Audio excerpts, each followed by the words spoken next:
इमाम अली अलैहिस्सलाम लोगों को दर्स इखलाक दे ही रहे थे।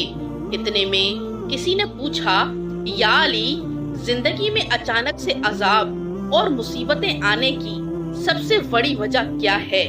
बस जैसे ही ये पूछा गया तो इमाम अली अलैहिस्सलाम ने फरमाया, ऐ बंदे खुदा, अचानक से अजाब आने की सबसे बड़ी वजह अल्लाह के रिज्क की बद्दुआ है।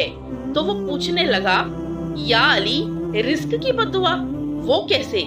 बात जब यहाँ तक पहुंची तो इमाम अली अलैहिस्सलाम ने फरमाया, जब इंसान बचे हुए खाने को जमीन पे फेंक देता है और अल्लाह का रिज्क जमीन पे कुचला जाता है, तो उस वक्त वो फरियाद करता है कि ए अल्लाह, तूने मुझे इंसान के लिए खल्क तो किया, लेकिन इंसान मेरी कदर से नावाकिफ होके मुझे कुचलते जा रहे हैं। याद रखना, जब भी खाना खाओ तो दस्तरख्वान पर बची हुई रोटी खा लिया करो, या इतना खाना उठाया करो जिसको आखिर तक खत्म कर सको, क्योंकि मैंने अल्लाह के रसूल से सुना कि दस्तरख्वान पर गिरी हुई रोटी जब इंसान खाता है तो वो इंसान के लिए शिफा बन जाती है। लेकिन अगर चलते वक्त देखो कि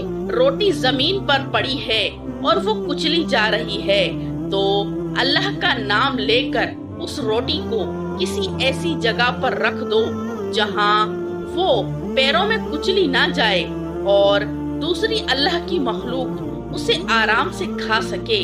ए शख्स, इस अमल से अल्लाह का रिज्क तुम्हें दुआ करेगा और रिज्क की दुआ अल्लाह कभी रद्द नहीं करता।